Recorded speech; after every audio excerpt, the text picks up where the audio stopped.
शादी से लौट रहे 4 आदिवासी बालिकाओं के साथ भगतपुर के 7 युवकों ने सामूहिक दुष्कर्म की घटना को अंजाम दिया है और साथ में मौजूद एक युवक को मारपीट कर मौके से भगा दिया। 23 अप्रैल की रात में हुई इस हैवानियत वाली घटना के बाद सुबह 4 बजे जब ये बालिकाएं अपने गांव पहुंची, तब जाकर गांव के लोग इस घटना को लेकर खबरदार हुए। लेकिन इतनी बड़ी घटना के बावजूद ये भोले भाले आदिवासी थाने पहुंचने की हिम्मत नहीं जुटा पाए। जब सामाजिक स्तर पर इस घटना के बारे में दुष्कर्म पीड़ित एक बालिका ने हिम्मत जुटाकर सामाजिक संगठनों के पास शिकायत की, तब जाकर 25 अप्रैल को पुलिस से मामले की शिकायत की गई।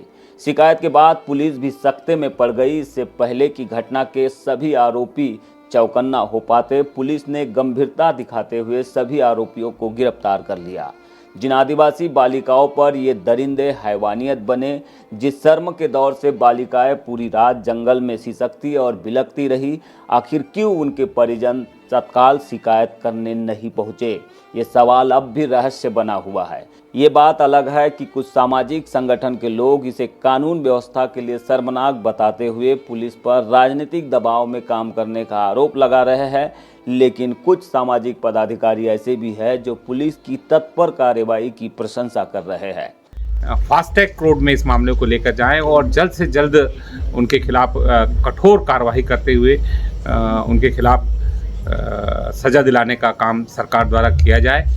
ये जो घटना है कहीं ना कहीं प्रदेश की कानून व्यवस्था पे जो बनी हुई है उस पर एक प्रश्न चिन्ह लगाता है। मामले को थोड़ा सा वर्बली लिया जा रहा है और मीन्स पॉलिटिकली प्रेशर भी आ रहा है। मैंने कहा मैं 10 मिनट के अंदर, आधा घंटा मेरे को मिनिमम लगेगा। मैंने कहा मैं तत्काल फिर 4:30 बजे करीब मैं यहाँ पे इन लोगों के बीच में उपस्थित हुआ।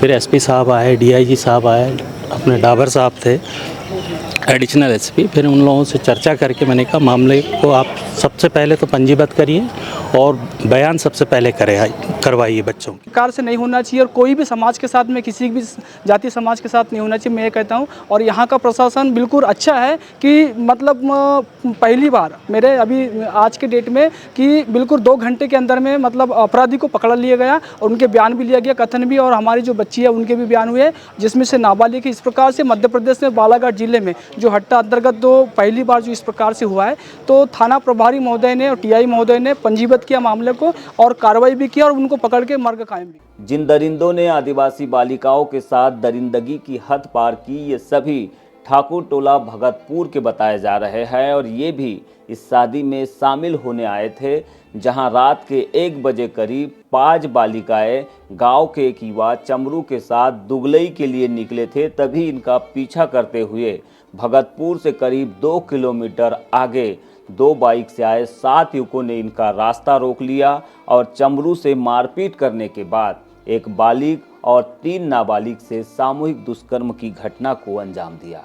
हालांकि इन हैवानों ने एक 9 साल की बच्ची को छोड़ दिया, लेकिन जिस तरह से उन्होंने मासूम आदिवासी बालिकाओं पर यह बलात् जुर्म किया, इसके लिए उन्हें कोई भी माफ़ नहीं करेगा।